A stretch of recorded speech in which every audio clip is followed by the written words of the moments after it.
I know it's crazy, but it's You're watching Channel Z, the world's leading zombie apocalypse channel, broadcasting live from Studio Z. makes me act the way I do. Welcome to Undead Live, reporting from the front lines of the zombie apocalypse. We have your back morning, noon, and night, whether you're dead, undead, recently deceased, or fully alive. I'm Athena Actipus. And I'm Dave Lundberg-Kenrick. And we're your hosts today for this very special episode of Undead Live, where we're asking the question, is the apocalypse over? Dave, what do you think? Are we at the end of the apocalypse? I mean, it might be, and I was setting my whole life up for long-term apocalypse. So this is like, come on, I just bought land in the middle of nowhere, and now I have to like reintegrate with society. So you shifted your lifestyle entirely to deal with the fact that the apocalypse was going on, and now you're wondering, was that all just a big waste? Yeah, actually, I kind of am. How about you?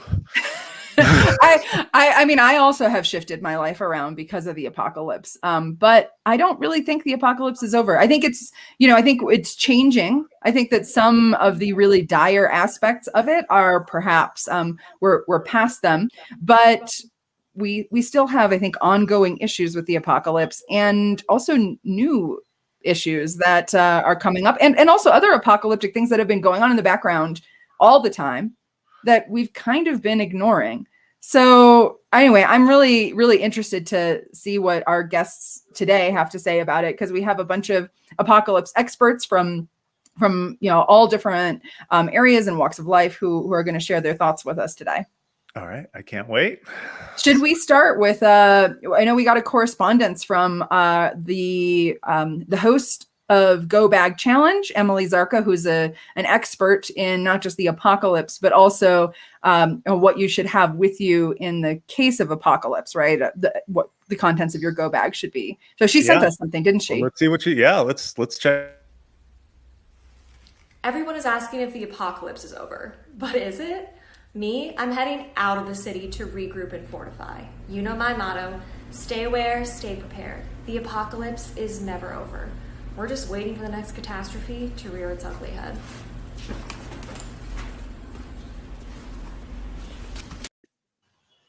Well, that's a little ominous. Yeah. And she's not here today, so who knows what happened. She didn't even say where she's going. Yeah. So I mean, it's a reasonable thing. I think there's a lot of people out there who are thinking, well, maybe we'll never get back together. But then we've got like Pam saying, will we get back together, back to normal, back to the way we were? So I don't know. What do you think?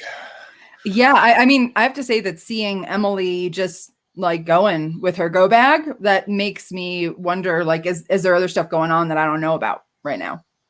That's a good question. Right. Are we on the verge of some other sort of collapse, some other sort of thing? So yeah.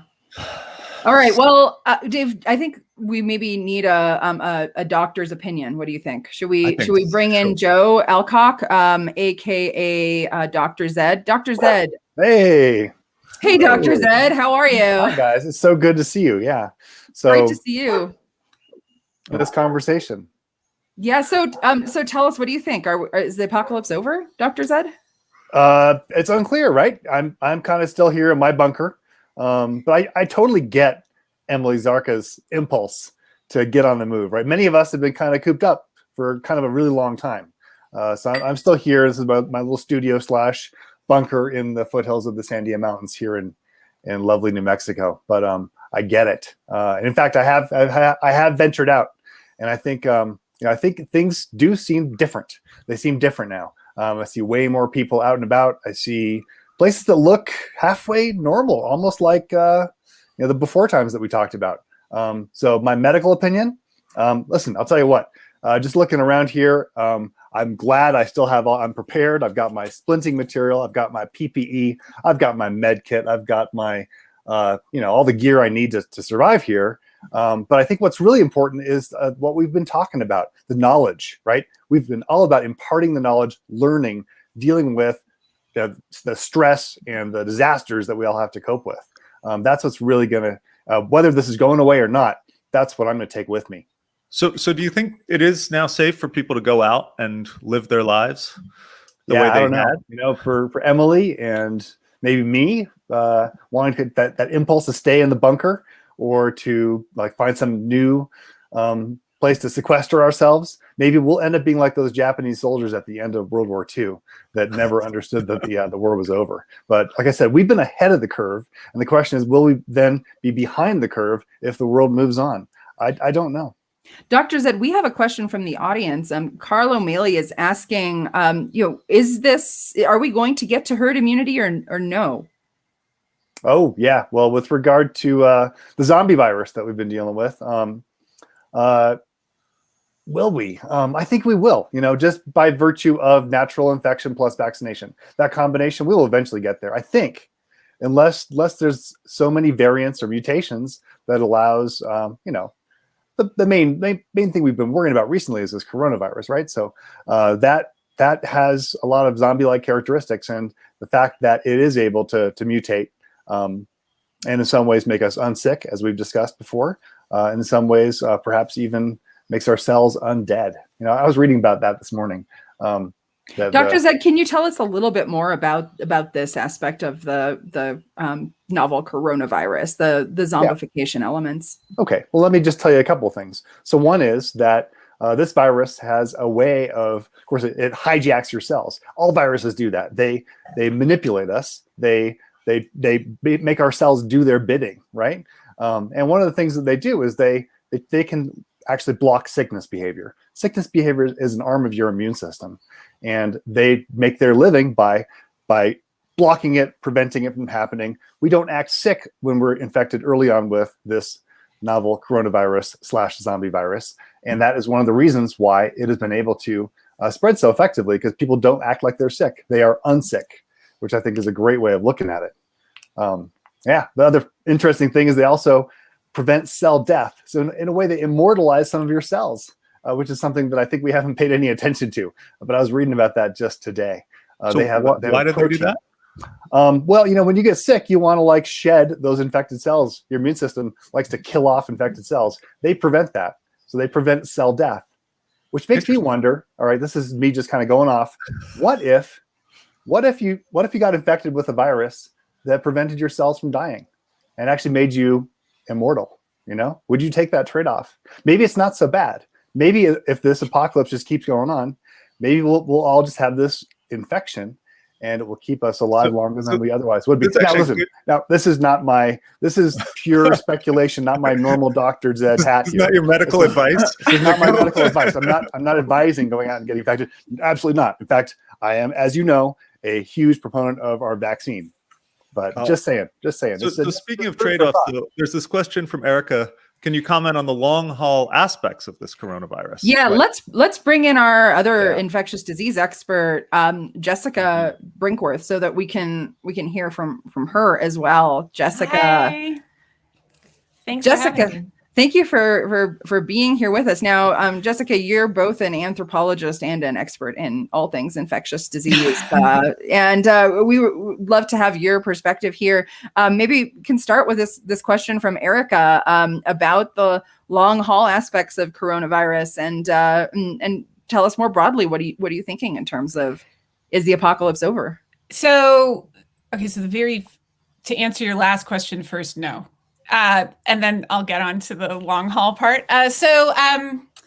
There are a number of people who have been identified, and it appears to be increasingly common, who test positive for COVID, have COVID symptoms go through the run of the disease, and then continue to have these sort of long haul symptoms. They go on and on for months and months and months. A subset of them continue to test positive, and a large number of them don't. They just have these sort of after effects, and they include things like extreme fatigue, mental fogginess, muscle cramping, aches and pains, things that make it bad headaches, things that make it difficult for them to get through their day. So that's long haul COVID. And like I said, there's subsets of people who remain infected, and there's a large number of people who are not and still have these things. These sorts of symptoms, one of them also is like a post-viral cough. These sorts of symptoms are known in other viral infections.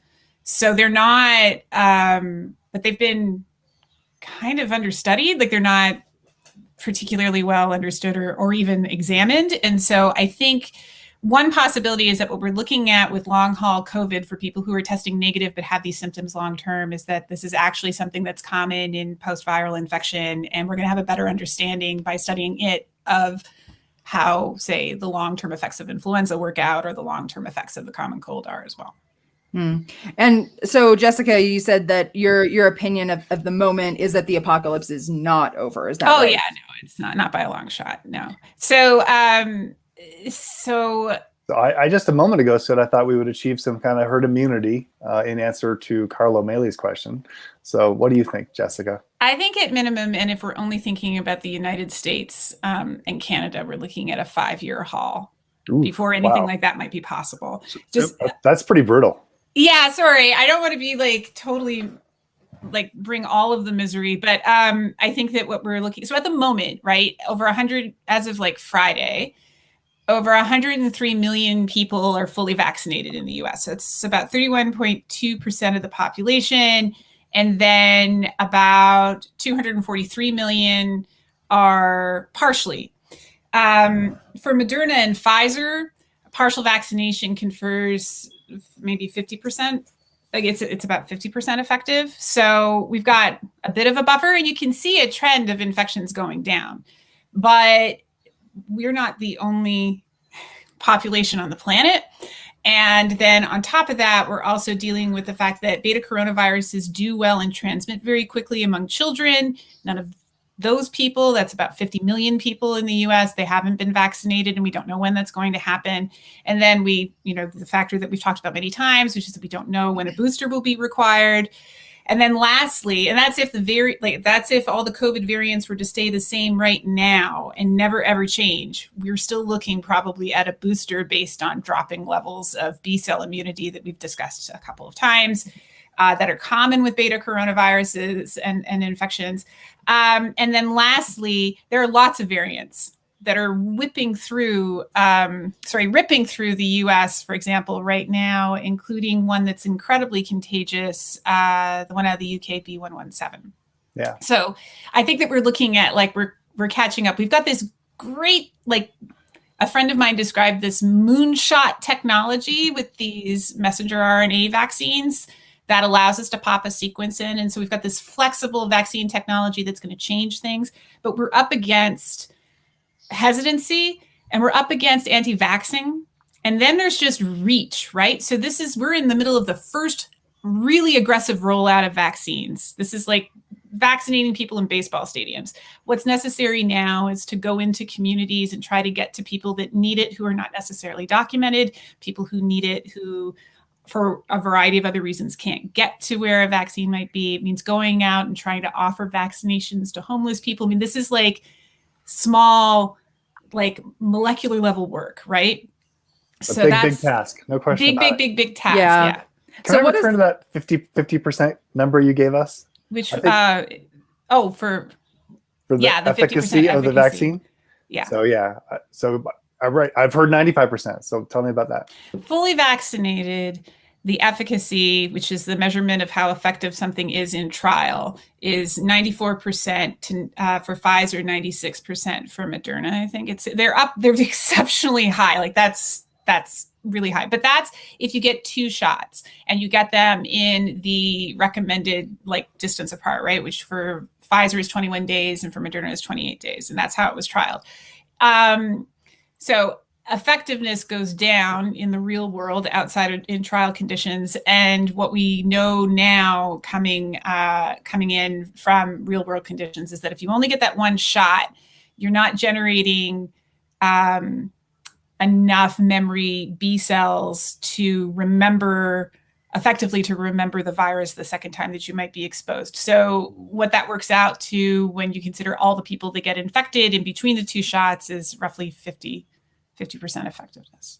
So we have a question here, or really sort of a comment. But should we be avoiding crowds and assuming that they may be zombified by the coronavirus still? Dr. Zed, what's your opinion on, is it time to go back to being in crowded situations now, or not quite yet? All right. So just speaking personally, I did mention I have ventured out. In fact, I was on an airplane yesterday. So can't avoid crowds in enclosed spaces if you're going to be on an airplane. I wore the same kind of personal protective gear that I wear in the hospital when I'm taking care of a active infection. I wore 2 masks, a really effective N95, a surgical mask over that, eye protection. And I think that's pretty much the way that even vaccinated people should approach those high-risk situations with these variant, COVID strains that are out there. So that's my take on it. And what do you think, Jessica? Yeah, I would agree. So if you're going to be in an enclosed space, even if you're vaccinated, you still need to be masked. Double masked is ideal. And eye protection certainly does help. So yeah, I would agree. I think that's the case. There are conditions. The CDC has walked back a couple of these recommendations over the last few weeks, but there are conditions such as if you're outside and everyone is vaccinated, you can go unmasked, for a bit, but that also has to do with like how close people are together. So there was a rally in New York City recently in Madison Square Park or Thompson Square Park, where people were just packed side by side. Those are not the conditions under which you can be unmasked. We're talking like sitting at the table, several feet apart, outside, lots of ventilation. Yeah. Wow. Great. So I think it's time for us to bring on our next guest. We have with us Neil Smith. Neil, you are a graphic designer and also a social commentator. You've been noticing things sort of have been different lately for you where you are in the UK. Yeah, certainly. Thanks for having me on. I'm feeling a bit anxious just in general, but certainly in my small town in the UK, in the south of the UK, I've been noticing a lot of very strange social behaviour, particularly around my local barbers. My friend Luke, who's a barber. Poor man, he's been locked down for a year, and now he's got a diary full of appointments that he's got to cover. And it's just chock full of socially anxious, incredibly hairy pandemic zombies. The poor man, he's desperately trying to make small talk. He's got to make small talk all day, having spoken to nobody for a year. There's a lot of anxiety around. I know, Jessica, Dr. Zed. It's all medical for you guys, but I feel like socially, people are all over the place. Have you been noticing any peculiar social behavior around you? Well, I have a neighbor that's been throwing rager parties for about 6 months. So that has been unusual the whole time. That is thoroughly hijacked. Yeah. That's definitely something going on there. Yeah. I found it was a little hard to sort of return to socializing, like in person. I found like I had to like relearn how to have a conversation. And so I think a year inside is tough, I think it's right. I think that's exactly what I'm talking about. The kind of conversations, the chit chat, the small talk, and certainly in the barbershop, it was, it was tricky. And my friend Luke, he said that at least half of his clients want to talk about some sort of crackpot conspiracy around the vaccine, to the point where he's put a note on the mirror to say, "No vaccine chat, thanks very much." Wow. Yeah, I know. Wow. One of my questions for you guys was to help Luke out. I was wondering if you could. Is there any way you could get a microchip into a vaccine that will enter a human brain and allow a government to control it? Well, that's the holy grail, right? I mean, that's what we're all. I'm kidding. I think the easier way to achieve that would be to just say follow people on their phones where they're typing out these conspiracy theories in the first place. Like, why go through all the trouble of trying to inject a microchip when your phone is just passing all this information to Bill Gates anyway? Oh, that's far too logical. Or not so much Bill Gates, but Mark Zuckerberg. But yes. Yeah. What I was going to say in response to this actually is that I think for me, the bigger thing is that the parameters of normal really aren't defined, right? So even new normal, the parameters aren't truly defined. because we don't know so much about what the vaccination, like the effects of all these vaccinations are going to be in like 3 months. We don't really have a good grasp. The viral surveillance was so bad for the first year that we don't really have a good grasp on what variants are out there. We're only seeing things when they rise above the noise of all of these people dying or getting very sick, right? So, and I think a really good example of how things can still go off the rails would be to look at India, who was this great shining example of control, or at least that's what we thought, and now is descending into in such a bad situation that they can't roll out vaccines. The scenes in India are extraordinary and awful, and it's quite strange here in the UK to see. I mean, we're in a current state of what a lot of people sort of think about as a post-pandemic approach. You know, we're coming out where we are a couple of weeks away from being able to hug our friends. There has been an announcement of some live music under controlled circumstances. So 5,000 people will be allowed to attend a music gig by the rock band Blossoms to see if that is going to work out, to see if all of the music festivals that are so massive in the UK can happen this summer. So there's lots of pressure, certainly, for to get the economy back on track and to get people back to normal life. But it feels too early, and I think a lot of people feel anxious. Yeah, we have a question here from Carlo Mela. He's asking about breakthrough infections in people who are fully vaccinated. Dr. Zed, what is known about the breakthrough infections in fully vaccinated people at the moment? Yeah, well, this gets back to what Jessica was mentioning a few minutes ago, that the vaccine is no vaccine is 100%. So it's something less than that, and probably depending on the inoculum that you get, and potentially, although this has not yet been really demonstrated for Pfizer or the Moderna vaccine, but there's potential increased likelihood of transmission for these variants. So it's something that we have to pay attention to. The fact that it has been documented is certainly concerning, and that's why we can't be throwing away our masks just yet. Yeah.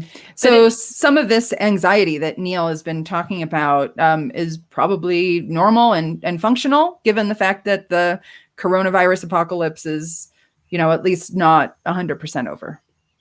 Yeah. Oh. Well, there's that. In fact, some of that anxiety may be people that had some subacute infections, or subclinical infections, and activation of the behavioral immune system. I'm going off into speculation land here.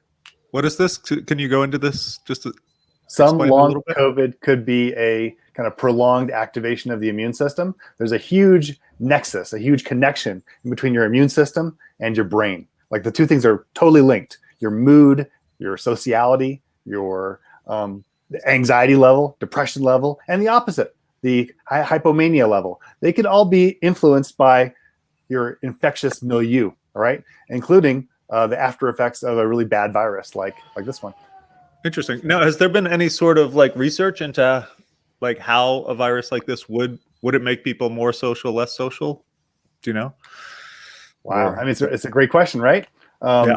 We think that there's good rationale, both mechanistic and theoretical, that the virus, at least in the early stages of infection, might make people more social than they otherwise would be, or from whatever the optimum it is for the human host, right? Yes. It could push someone in a slight direction.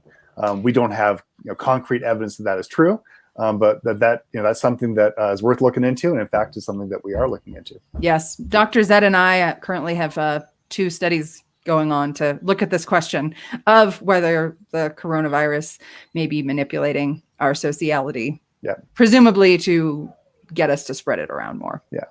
Longer term, though, when the immune system has the upper hand, you can imagine a pushback in the opposite direction, where you get kind of prolonged anxiety, those sorts of things. Now, that could happen totally independent of infection if you go through a massively stressful event like a pandemic, right? So that could be, plus the social isolation, which we also know can cause anxiety and depression. So maybe that's what's happening in Neil's small town. Mm-hmm. Erica is pointing out here a parallel with Toxoplasma gondii. Jessica, would you give us a 1 minute on Toxo? Yeah, so toxo is a parasite that's feline born. It's transient in cats, it's permanent in most other mammals and birds, and it can take residence up in just about any tissue. And it's associated with, so having the infection is associated with a variety of like states of mania. It's associated with schizophrenia. It's associated with entrepreneurship and general drop of fear behaviors. And so, and it doesn't seem to matter how many toxoplasma cysts, for example, are in the brain, in this case, because it can reside in the brain. It's an issue of being infected generally, that it's that disruptive in terms of the, I guess, pro and anti-inflammatory milieu. So the idea is that it's possible that COVID is a infectious agent that has some similarities to some of these other zombifying agents that we know about, like Toxoplasma gondii. Yeah, so similar, except that toxo is permanent, right? So it's always there, where in this case, we'd be talking about something that's a little bit more like, say, Ascaris, like roundworm, when it passes through the lungs as part of its natural infection cycle. It can trigger asthma. And once you're rid of roundworm, you still have asthma afterwards. So it'd be something, I think, maybe a little bit more like that. Mm-hmm. Yeah. So I think it's time for us to bring on our next guest, Carl Flink. Carl, welcome to Undead Live. How is it there right now? Do you see the apocalypse going on? Are you worried? Do you think we're okay? I mean, you look like maybe you're taking some protective measures at the moment. Oh, you're muted, Carl. I'm actually feeling quite optimistic these days. I've been considering taking away my eye gear here, and I'm starting to look at the possibility of letting go of the hazmat suit as I go, leave the bunker, because I'm just feeling the possibility of going to the park and going to various events and things of that nature, that maybe I can finally get out of this bunker and out of this hazmat suit and join society again. So I have to say, listening to Dr. Zed and Jessica, it's making me a little nervous, a little terrified of small talk at a barbershop nowadays. So, I really Carl, feel. Can I have if you're finished with the hazmat suit, can you FedEx it to me? Sure, I've got about 5 more too, so I could send you one of those extras, because I've really been trying to stay, careful. But no, I'm actually feeling a sense of hope. I'm looking forward to our next season and the possibility of bringing body storming to look at some of the science that we're talking about in these sessions, and using dancers and other bodies to create models to deal with some of this stuff. Sorry, hold on. Carl has some sort of situation. Hello? It seems like I'm on a show right now. Can you go away? Hold on. I gotta answer my door. Someone's pounding on the door. Okay, so Carl, be careful. I'll be right back. Okay. Yeah.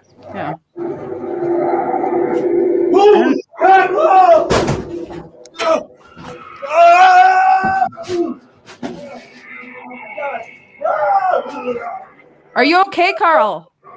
Carl? Carl. What is it?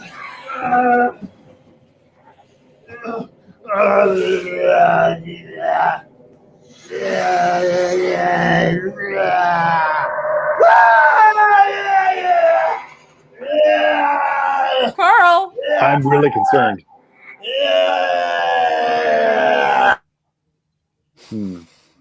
All right. My goodness. We're gonna that was like barber shop all over again. Yeah, I'm arranging a little bit medical attention for Carl at the moment. He needs, What? clearly needs help. What just happened? I think all this discussion. Listen, I was optimistic before. I am not anymore. There was a clear behavior change. There was.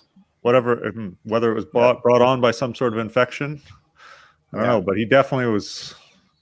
Yikes! Well, I'm shocked and horrified, and that's speaking as a doctor. Wow. So do you think he's still alive? I don't know. He's moving still. I guess that's good. Okay. Or could it be an infection that's keeping his cells alive? Exactly right. Yeah. Yeah. So He might be back. I mean, he might be back. Well, we can hope. I mean, his camera. I mean, I guess it's off. Do you think he's still broad? No, he's not. I guess we should probably. Should we say goodbye to him for now? I'm sure it's fine. I'm sure he's fine. let's hold out hope. It's hold probably out hope. fine. Yeah. All right. He's a resilient guy. He's taking every precaution. Yeah. Bye for now, I mean, he Carl. did take Bye. his safety goggles off, though, so did. that's not good. Yeah. So, Yeah. but Okay. That's a somber note to leave this. I'm freaking out. I'm segment having on. a bit of a panic attack. I've got to go.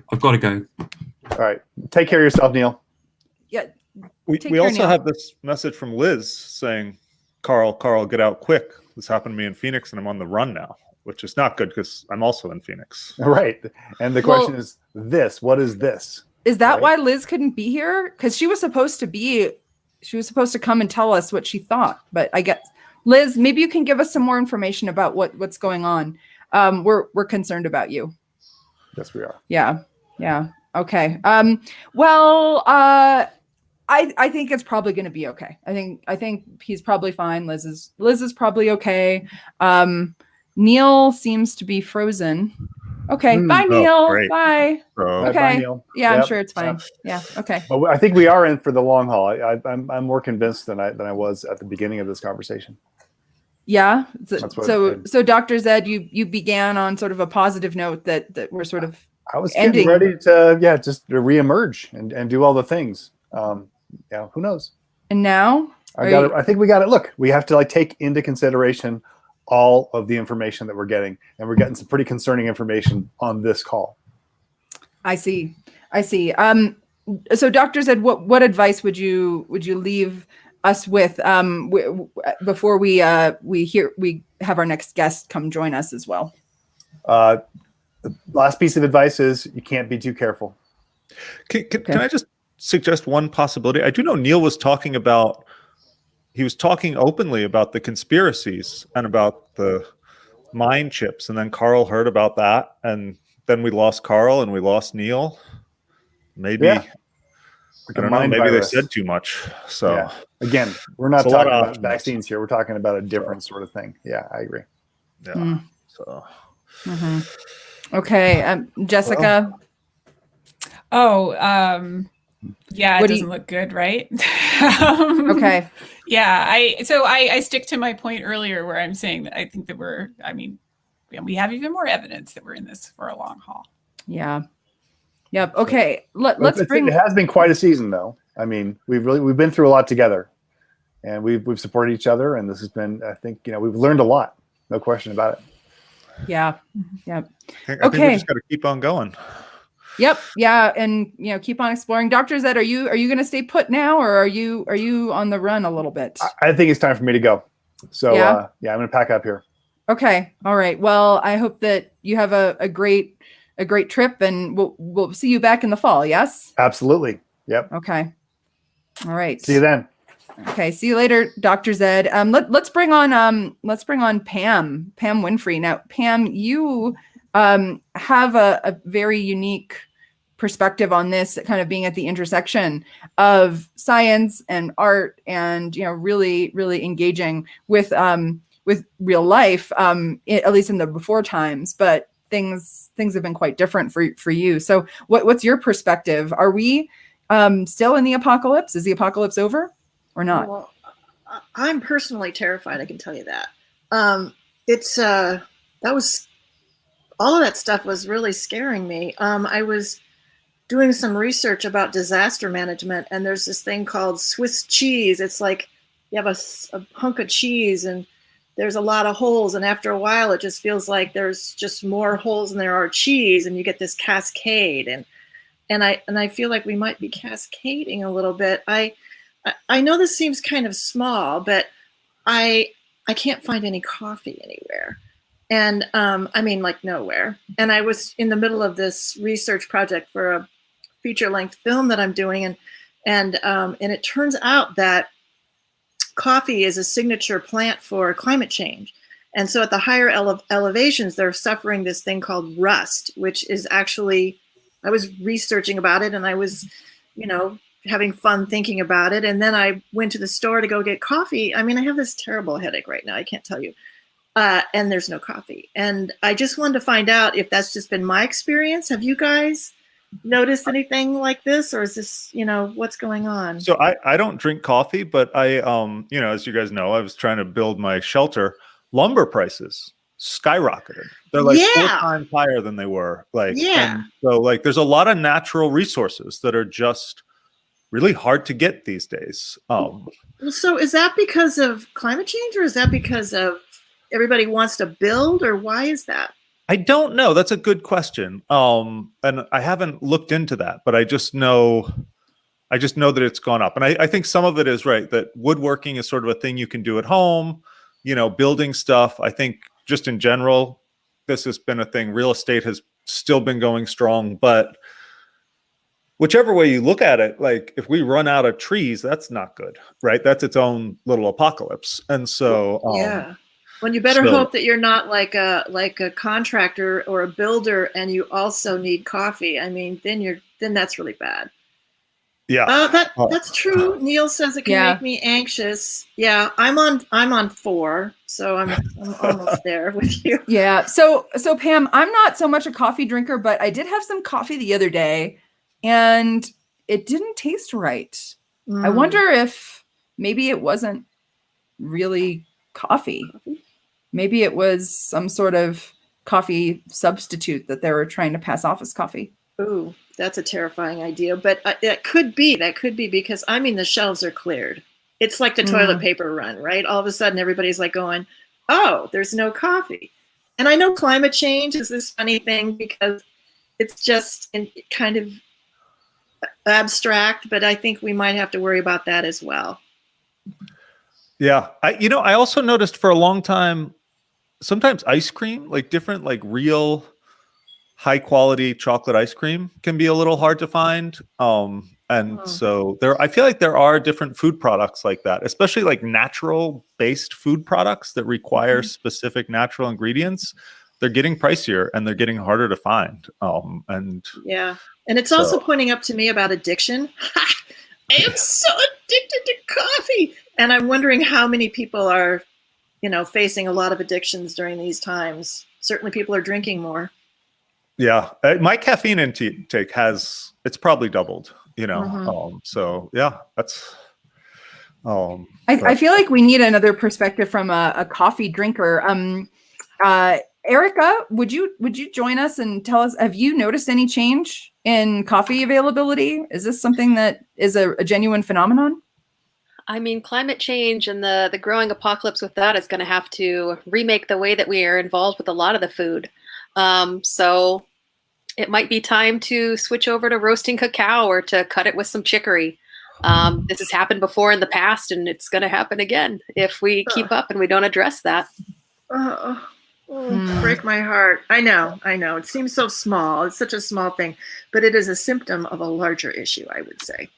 Well, go find some instant coffee just to have on hand to cure that caffeine headache when you need it.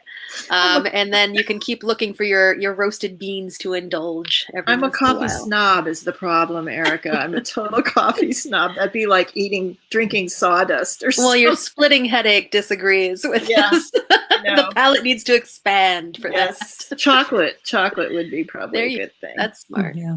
And Erica, what are your thoughts? Are we still in the apocalypse, or are we nearing the end, or is this just a sort of ongoing situation that we have to grapple with? I feel like it's an ongoing situation. It's not something that's going to be resolved anytime soon. It's just different layers. We have housing crises, climate crises. The pandemic has just exacerbated a lot of the social and economic crises that we're facing here in the US, let alone worldwide. So that's why Rob and I on Eat, Pray, Run like to preach eating local, eating fresh, trying to make sure that you are canning, pickling the harvest that you have so that when you do hit these sorts of rough spots, you know how to make sourdough. You can get yeast just from your kitchen. You don't have to worry about it being stocked in the store. You can grind anything into flour if it's a grain.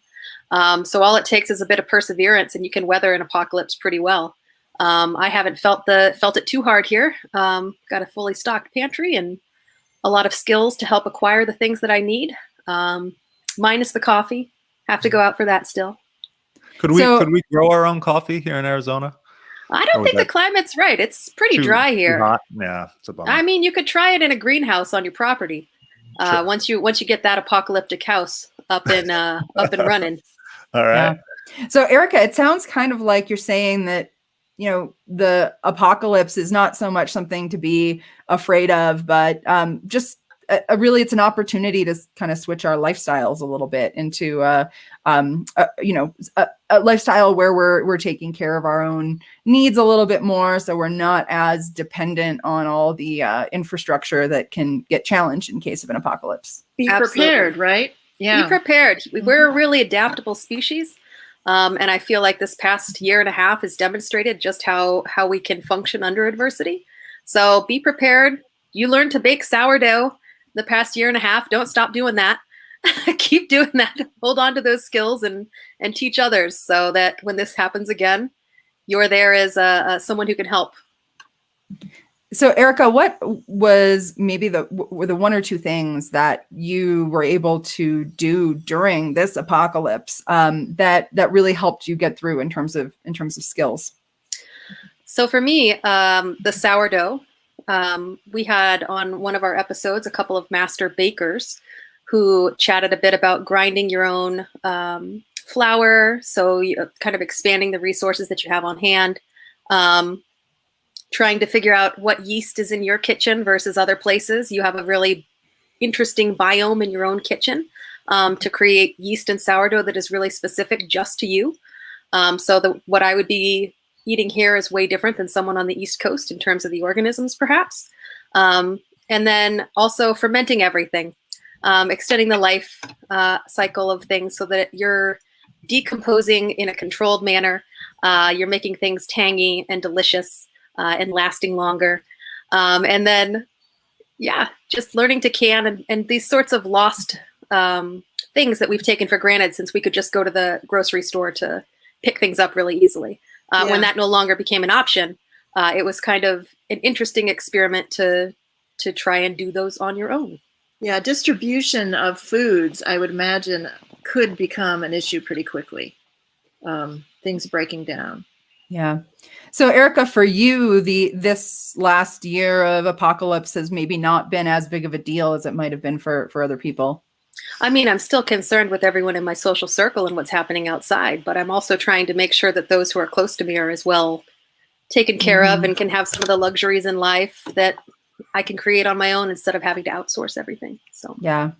That makes a lot of sense. And I do want to return also to a point that both you and Pam were talking about, which is the issue of our sort of broader planet, the climate change issues, the challenges that are happening in many, many different ecosystems around the world. And we've kind of been, I mean, as a society, maybe not paying quite enough attention to that. But what Pam is noticing with the, coffee shortages or the impossibility of finding coffee could be a bit of a harbinger of things to come. Mm-hmm. That's what I'm afraid of. Yeah. It seems like a small little thing, but isn't it true that these things kind of start small and get big? Yeah, it can cascade. Mm-hmm. Cascade pretty quick. Oh my gosh. Yeah. Pam. Oh no. I hope those were just caffeine tremors. Yeah. And she's probably just taking a nap. I think she's just taking a nap. I think that's just yeah. Okay, let's bring on Rob. Rob Dunn. How are you? What do you think is happening now? Is the apocalypse? We're all so replaceable, isn't it? Yeah, we're taking Pam out of the stream now. So we stopped thinking about her after just like seconds. Like there was her couch, there was a weird mark on the couch, and then now I'm in. Yeah, that's how it is these days. So We keep moving on.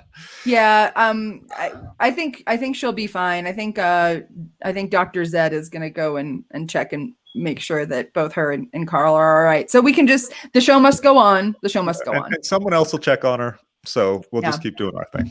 Yeah. All right, sounds good.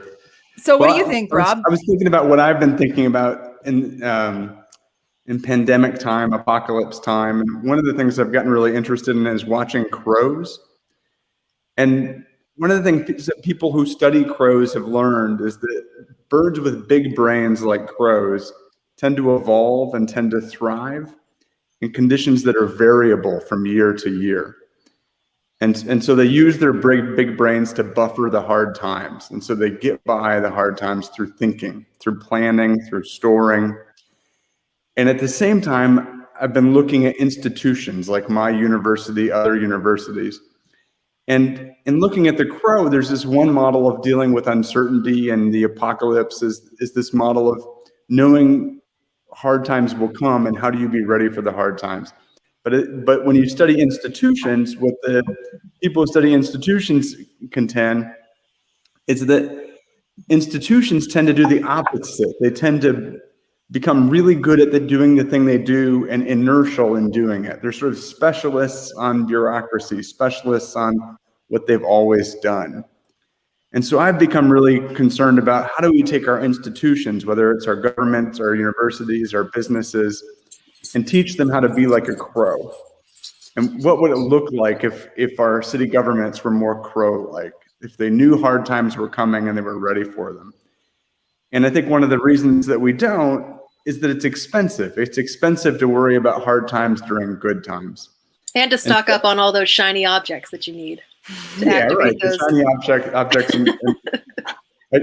My wife actually just saw a crow storing some bacon the other day, and covering it up, and there was a magpie lurking, and it was desperately like putting leaves over the bacon, like, don't touch my damn bacon. I don't know why the crow sounded like that, but it just was. I mean, it was a Danish crow, so it didn't sound like that at all. But I think this issue that as individual places begin to come out of these hard times, the temptation is going to be to forget that there ever were hard times, to embrace the good times. And obviously, if we look around at a global scale, there are lots of hard times right now, right? It is a hard time globally still, and will continue to be. But how do we remember that there will be more hard times in the future and be more prepared for them? And I think there's the one thing on the individual level, which we talked about a lot, but how do we do it societally? And every time, for me, like the sign that we're not doing it is when people say, well, you know what we've always done. That's like this harbinger of bad planning. What we've always done, and institutions say that all the time. And the other is, this too shall pass. And those two things together are the sign that you're not planning for the future that we anticipate. And so I've been thinking a lot about that. So what can we do? What do you think would be, like, how can we plan for the future?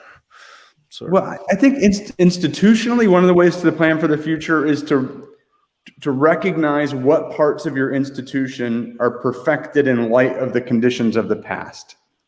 And so to take a really simple example, my university spends a lot of money thinking about cotton and corn and tobacco, crops of the past. In climate change scenarios, those are very unlikely to be our crops of the future. And so how do we think about having a diversity of crops on hand that include things that will also do well in the future? Like, that would be a simple kind of example. But I think any meeting you're in, when somebody says, well, the good way to do this is blank, to pause and think, is that still going to be the good way in the future? Is that still going to be a relevant approach to the challenges we face? Rob, I think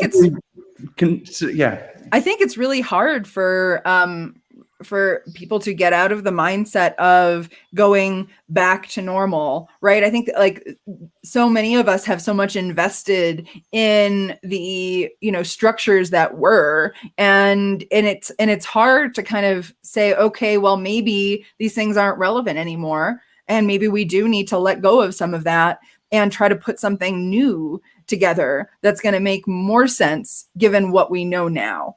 that sort of updating of, our priors about what the world is like. I think there can be a lot of psychological resistance to it because it's really threatening to a lot of, what maybe we've invested in and built already.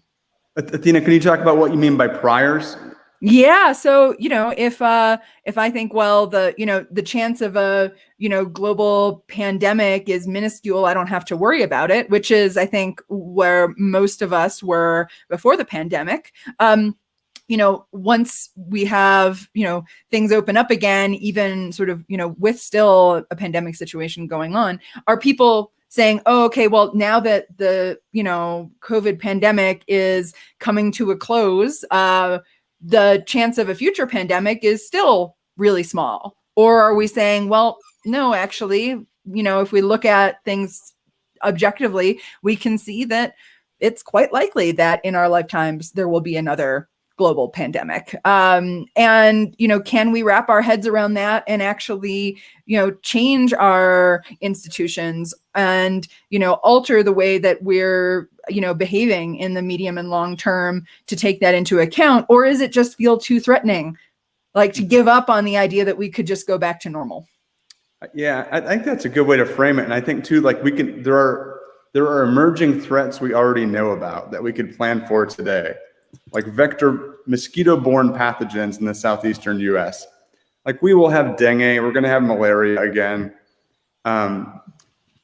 and so we can plan ahead for that. But it's super unsexy, boring public health planning. But if we do that, we can actually do a pretty good job of controlling. And so I think that's that kind of updating our priors to incorporate the an increasing frequency of these kinds of things. Yeah, that's a tricky thing. Change is really uncomfortable, and it's expensive to have this sort of forward thinking where you're trying to project forward. It's a lot less sexy, like you said. It's not remote, like reactionary emotional politics, which is something that you see every day that really gets a lot of attention in the news cycle. It's the sort of being prepared on the ground to make sure that we are ready next time is hard to fund. I do think, though, that if we really look at it, through this new lens, that all of these infectious diseases could potentially be agents of the zombie apocalypse. I think that can help make it less boring and perhaps even encourage institutions to pay a little more attention to it. I mean, once the institutions also kind of adjust to the fact that the zombie apocalypse is real, which I know there's some institutions that still have resistance to that. I think actually this is an interesting thing when you think about sort of zombification of institutions, like zombies, they're just like brains. We do the same thing we do every time. Whereas I think part of what makes us human is sort of thinking about our effect we want to have on the world and then planning how to achieve that. And maybe that's a thing that institutions, maybe institutions are getting too into the brain sort of thing. So, institutions that are good at perpetuating themselves tend to stick around. Yeah, but maybe it's time to start thinking what makes our institutions human. So, yeah, that's a great. I wish you would have posed that right at the end, because that would have been such a good place to end. Oh, let's just sit here in silence for 7 minutes. Well, I think this is a great opportunity to bring on our final guest, Ilana Rain. Ilana is the director of Channel Z and director and producer, and has her mind wrapped around the pulse of creative activities all over. So, Ilana, what is your sense of where we're at now? Is the apocalypse over? Have to agree with the majority of our esteemed panel that it's not quite over, but there are very big signs of hope. So, I'm focusing on some cultural events, and I think this plays into what y'all were saying about institutions. So, if we look at the map of America and current rates of acknowledgement that the zombie apocalypse is real and that there's a vaccine against the current zombie apocalypse, we see that these areas are in densely concentrated parts of the state, often in times, in places with institutions of higher learning or institutions of very deep cultural significance. But then huge swaths of the country don't believe it's real or is serious, or that even a vaccine could be dangerous. So how does that affect then the people that want to return to communal experiences of concerts, theaters, movies, planning? It's part of our brain that must be activated then, that might normally not have been, say, if we go to an opera in a closed space or an event, a music theater, where we could actually just take pleasure in the enjoyment of this performance. But instead, we have to worry about being next to someone who might not believe that this was all real, or that this happened, or that they indeed may be contagious with a new variant of the zombie apocalypse. So personally, I was just planning an event here in Los Angeles, and unbeknownst to me, there was someone who came over that we all thought believed was real. And this was yesterday, and I'm sorry, I think I'm feeling a little tired. I don't know what's happening, but they kept going on and on about that they actually didn't believe it was real. And then I got nervous that we might have all gotten infected yesterday. I don't know, my head's a little foggy right now. I don't know what happened. I'm just trying to. I'm worried. Do you remember what happened the rest of that conversation? Oh no. The conversation, we were trying to put a concert together to celebrate something.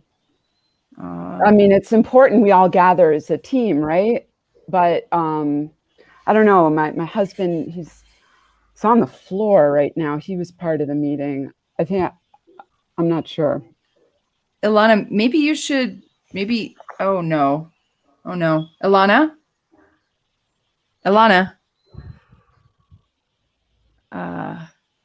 Okay.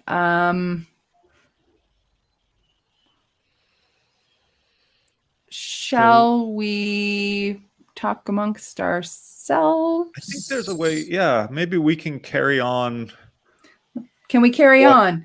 What Ilana, I think. Yeah. As a group.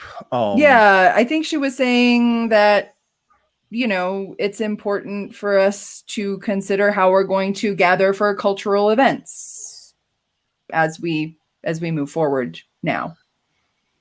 Yeah. Oh no. Okay, Liz is worried. Yeah, I'm worried about Ilana too, I have to say. It seems like we've lost Carl and Pam. Yeah. And now Ilana. Well, I think maybe I'm gonna actually, take some time this summer to try to figure out what's going on and check on everybody. I think need maybe a little time for getting out there and seeing like what the reality actually is out there, because it's hard for me to tell really from what's gone on over this last hour what's really happening. Yeah, I need to check on Pam. I know that she's close to where I am, so I can go check on her. Yeah. Yeah.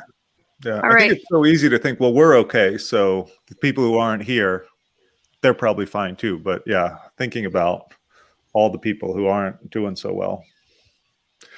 Yeah, that is certainly, one of the big issues with this apocalypse is there are a lot of people who aren't at the table with us, yeah, or falling off the table. I don't know if that makes sense, but we're not the only people who are trying to grapple with this right now, and we should probably get out there and try to understand what's going on, if this apocalypse really is over, or not, or if we're on the verge of another one. I can't tell. I've not talked to anybody in person in like a year and a half, so I'm not even sure if anybody's out there at all. That is a really weird thing, the way it's just separated all of us, and so it's so hard to tell what everyone else is going through. But I've forgotten how to paste jokes. we'll just keep going strong, right? We'll keep going strong, and hopefully then in the fall we'll all be back here and everything. I'm sorry to report that ZAM 2020, the groundbreaking and innovative communication platform, has experienced technical difficulties. Unsurprisingly, it once again falls to the British branch of the ZAM organisation to hold the fort and urge all of you at home to stay calm, carry on about your business as normal, and whatever you do, don't panic. Don't adjust your set. Don't go and make a cup of tea. Don't check your phone for messages on that WhatsApp group you've been meaning to leave. Don't go outside. Don't stay indoors. Don't stop thinking about tomorrow. Don't be lazy. Don't stalk people on the internet. Don't judge me. Don't be too busy. Don't be too early. Don't tell me what to do. Don't think your cat cares about you. Don't be late. Don't try too hard. Don't stare directly at the sun. Don't leave the freezer door open overnight. Don't be too needy. Don't be over-attentive. Don't you forget about me. Don't pretend to be someone else. Don't stand so close to me. Don't touch that. Don't watch that Friends box set again. Don't leave your shoes there. Don't forget to floss. Don't fear the Reaper. Don't cut it so short. Don't try so hard. Don't forget to renew that subscription. Don't look at me like that. Don't forget to check out. Don't stop me now. Don't you ever say that again. Don't you want me, baby? Don't be so rough. Don't forget to check the oil. Don't wear purple. Don't go breaking my heart. Don't let it grow too long. Don't forget to back it up overnight. Don't push me, 'cause I'm close to the edge. Don't eat that, it's disgusting. Don't walk away from me when I'm talking to you. Don't, under any circumstances, listen to rap music.